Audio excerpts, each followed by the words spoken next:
సింహము వారికి కనుక చూసుకున్నట్లయితే ప్రధానంగా రాశిలోని 12వ స్థానంతో సంబంధంగా కలుగుతుంది గ్రహణం. అంటే రాశిలో చూస్తేనేమో కేతు ఉన్నాడు, 12వ భావంలో చూస్తేనేమో రవి చంద్ర గురు బుధ సంబంధంగా గ్రహణం పడుతుంది.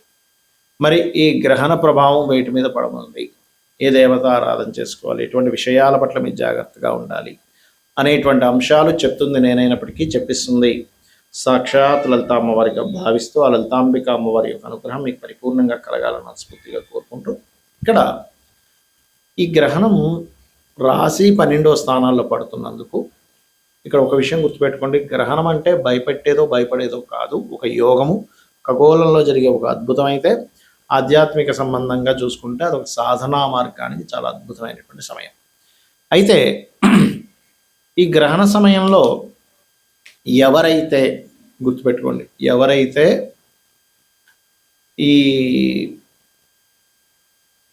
రాశి 12 సంబంధం ఏర్పడింది కాబట్టి ఇన్వెస్ట్మెంట్స్, విదేశాలకు వెళ్ళేటువంటి అంశాలు, సంతాన సంబంధించిన విషయాలు, షేర్ మార్కెట్ రిలేటెడ్ సంబంధించిన విషయాలు, ఎందుకంటే 2, 11 అధిపతి అయిన బుధుడు 12లో ఉన్నాడు, 5, 8 కారకుడైన గురువు కూడా 12వ స్థానంలో గ్రహణ సంబంధంలో ఉన్నాడు. దీనివల్ల ఏమవుతుందంటే ఒక్కొక్కసారి రాంగ్ డెసిషన్స్ తీసుకోవడం, అది వ్యాపారంలో అనుకోండి, షేర్ మార్కెట్లో అనుకోండి, లేకపోతే మన ఏమంటారు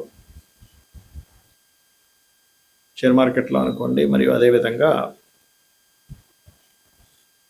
ఈ పర్టికులర్గా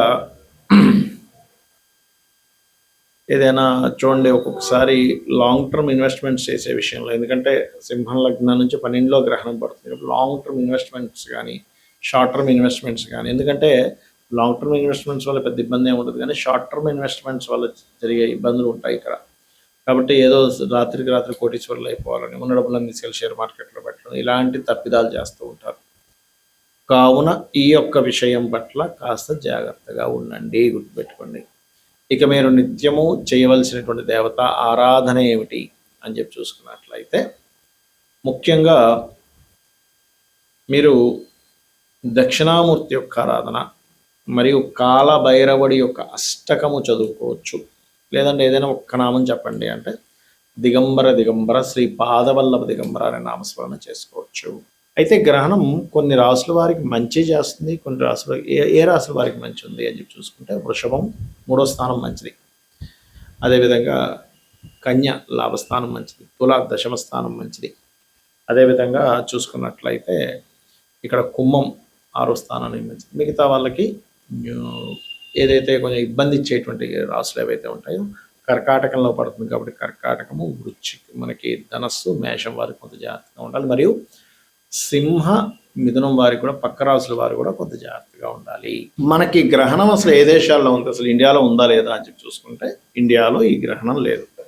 కాబట్టి స్త్రీలు పాటించాల్సిన, గర్భవతులు పాటించాల్సిన నియమాలు ఇవేమీ అక్కర్లేదు మనకి. కాకపోతే మరి సాధన చేసుకోవాలి, సాధనకి చాలా మంచిది. ఎందుకంటే గ్రహణం ఆకాశంలో సూర్యగ్రహణం పట్టేటప్పుడు దాని యొక్క ఎనర్జీ మాత్రం ఉంటుంది, మీరు ఏ దేశంలో ఉన్నా కూడా, అంటే దుష్ప్రభావం మాత్రం ఉండదు. కానీ ఆ గ్రహణ సమయంలో మీరు చేసే సాధన ఖచ్చితంగా మంచి ఫలితం ఇస్తుంది, గుర్తుపెట్టుకోండి. అలాగే ముందుగా అసలు ఏ దేశాల్లో ఉంది గ్రహణం అనేటువంటిది కనుక చూసుకున్నట్లయితే Norway, Sweden, Poland, Denmark, Italy, London, Belgium, France, స్విట్జర్లాండ్లో పాక్షికంగా కనిపిస్తుంది. అయితే ఇది కంకణ సూర్యగ్రహణము అంటారు. గ్రహణం లేనప్పటికీ కూడా మీరు ఏదైతే మంత్రం చేస్తారో, అంటే ఇండియాలో మాత్రం ఏమీ పాటించాల్సిన పని లేదు. ఇది నేను గ్రహణ సంబంధించిన దోషాలన్నీ కూడా చెప్పేది విదేశాల్లో, ఈ దేశాల్లో ఉండే వారికి మాత్రమే, ఇండియాలో ఉండే వాళ్ళకి పనిచేయవి ఇవేమీ కూడా. కాకపోతే మంత్రం మాత్రం మీరు చేసుకోవడం వల్ల మంచి ఫలితం అయితే ఉంటుంది. మంత్రము ఆ సమయంలో మీరు ఏదైనా హోమం చేసుకోవడము, లేకపోతే ఆ సమయంలో మీరు చేసేటువంటి సాధన ఏదైతే ఉంటుందో ఖచ్చితంగా పనిచేస్తుంది.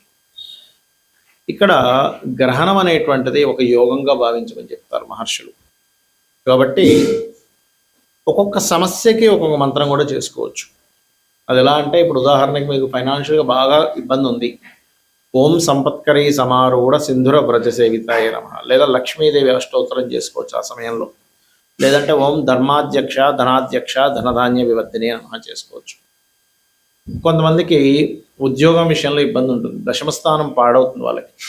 దశమ భావం గనక పాడైనప్పుడు ఉద్యోగం విషయంలో చాలా ఇబ్బందులు పడుతూ ఉంటారు. అలాంటి వారు చేయవలసింది ఓం మాణిక్య మకుటాకార జానుద్వయ విరాజితాయ నమః చేసుకోవాలి. గ్రహణ సమయం అంతా చేస్తే ఖచ్చితంగా మీ దశమ స్థానంలో ఉండేటువంటి కాంబినేషన్స్ వల్ల మీరు ఇబ్బంది పడుతున్నటువంటి దోషం తొలగిపోతుంది. అలాగే మరి కొంతమందికి అప్పులు ఎక్కువగా ఉంటాయి, ఓం అపర్ణాయ నమః. కొంతమందికి బిజినెస్ ఇంప్రూవ్మెంట్స్ ఉండవు, ఓం ఇంద్రగోప పరిక్షిప్త స్మరతోనా భజంగికాయ నమః. ఇలా చేసుకోవచ్చు. మరి కొంతమందికి అనారోగ్య సమస్యలు ఎక్కువగా ఉంటాయి, ఓం సర్వవ్యాధి ప్రశమని సర్వమృత్యు నివారిణి అగ్రగణ్య చింత్యరూప కలికల్మషనాశిని నమః చేసుకోవచ్చు. అయితే మరి కొంతమంది పుట్టడమే గ్రహణ సమయాల్లో లేదా రవిచంద్రులు కేతువు కలిసి ఉన్న సమయాల్లో, రవిచంద్ర రాహు కలిసి ఉన్న సమయాల్లో పుడతారు. అది కూడా కొంతవరకు గ్రహణ దోషము అంటూ ఉంటారు. మరి అలాంటప్పుడు ఆ సమయాల్లో పుట్టిన వారికి ఏ భావంలో అది పడిందో, అంటే లగ్నం నుంచి ఎన్నో భావంలో అది పడిందో ఆ యొక్క విషయం పట్ల చాలా కేర్గా ఉండాలి. అంటే లగ్నంలో పడింది అనుకోండి, వీళ్ళకి కొంచెం ఏంటంటే వీళ్ళ తత్వం చాలా డిఫరెంట్గా ఉంటుంది. అంటే ఎప్పుడు ఎలాంటి డెసిషన్స్ తీసుకుంటారో, ఎప్పుడు ఎలా ప్రవర్తిస్తారో అర్థం కాదు, ఎందుకంటే గ్రహణం లగ్నానికి కనెక్టివిటీ వచ్చింది కాబట్టి. అలాగే వీళ్ళ లైఫ్లో కొంచెం ఏదైనా ఒక విషయం పట్ల కొంత స్టబర్న్గా ఉండడము, లైఫ్ అంతా స్ట్రక్ అయిపోయినట్టుగా ఉండడం జరుగుతూ ఉంటుంది లగ్నాల్లో కనుక గ్రహణ సంబంధం పట్టినప్పుడు పుడితే కనుక. అలాంటి వారు కూడా అది ఏ గ్రహణ సమయంలో వీళ్ళు పుట్టారో, పర్టికులర్గా ఆ గ్రహణ సమయంలో వీళ్ళు కనుక సాధన చేసుకుంటే కూడా ఆ దోషం పోతుంది. అదేవిధంగా ధనస్థానంలో పడితే ధన విషయాల్లో, అంటే ఎంత ప్రయత్నం చేసినా ధన సంబంధించిన విషయంలో ఎదగలేకపోతుంటారు. మూడో భావంలో కనుక పట్టినట్లయితే అప్పుడు వాళ్ళు సిబ్లింగ్స్తో ఇబ్బందులు, వీళ్ళకి తర్వాత పుట్టే వాళ్ళకి తల్లిగారికి మిస్క్యారేజ్ అవ్వడం ఇలాంటివి జరుగుతూ ఉంటాయి. అదేవిధంగా నాలుగో భావంలో కనుక పుడితే వీళ్ళ పేరు మీద ప్రాపర్టీస్ ఉన్నప్పుడు ఇబ్బందులు వస్తూ ఉంటాయి.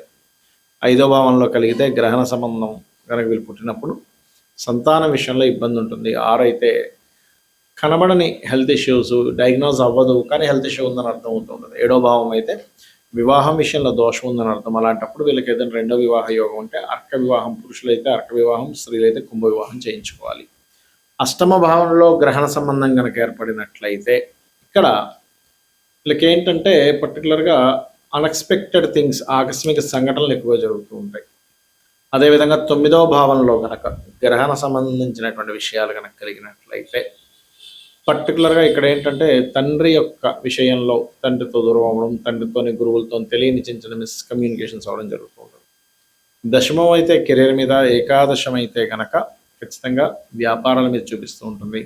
12వ స్థానంలో కనుక గ్రహణం పట్టినట్లయితే మీకు ఇది ఇన్వెస్ట్మెంట్స్ విషయాల పట్ల కాస్త జాగ్రత్తగా ఉండాలి.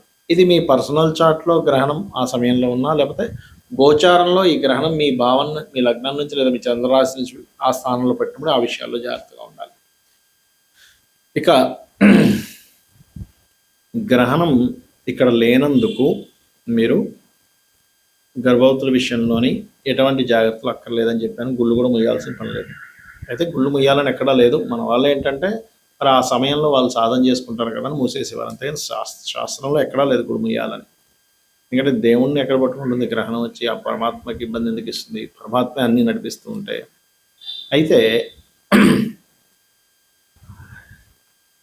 గ్రహణం అయిపోయిన తర్వాత ఇప్పుడు ఏ ఏ దేశాల్లో మనమైతే ఫలానా దేశాల్లో ఉండే నివాసం ఉండేటువంటి వారికి గ్రహణ దోషం ఉంటుందని చెప్పుకున్నాం. అందులో ఇండియన్స్ ఉంటారు, ఫారినర్స్ ఉంటారు, అందరికీ పనిచేస్తుంది అది. వారు ఎటువంటి దానం ఇవ్వాలి? ఒక ఇత్తడి గిన్నె తీసుకొని అందులో నెయ్యి పెట్టి దానం ఇవ్వడం, నాగ పడిగలు, రవిచంద్ర ప్రతిమలు, మరియు అదేవిధంగా మినుములు, ఉలవలు, గోధుమలు, బియ్యము ప్రత్యేకంగా ఇవ్వాలి. ఇంకా మీరు కనుక ఏదైనా వ్యాపార రంగాల్లో ఉన్నట్లయితే పెసలు, శనగలు కూడా ఇస్తే చాలా మంచిది. ఇది ప్రధానంగా గుర్తుపెట్టుకోండి. ఇక మీరు గ్రహణ సమయానికి ముందు, అంటే కొన్నిట్లో 11, కొన్నిట్లో 9 చూపిస్తుంది, 9 గంటల నుంచి కూడా కూర్చోవచ్చు, పట్టు స్నానం చేసుకోవాలి. అయితే కొన్ని దేశాలను బట్టి ఆ టైమింగ్ మారుతుంది. 9:15 ఆ టైంలో కూర్చొని పట్టు స్నానం చేసుకొని కూర్చొని 4:25 వరకు జపం చేసుకోవచ్చు. నిద్ర వస్తూ ఉంటుంది. దీనికి మీరు కావాలంటే ఉదయం పూట కాస్త నిద్రపోయి తర్వాత రాత్రి మెలుకువగా ఉండేలా ప్లాన్ చేసుకోండి. ఎందుకంటే ఒక అద్భుతమైనటువంటి యోగాన్ని ఇచ్చేటువంటి సమయం గ్రహణం అంటే. శ్రీమాత్రే నమః.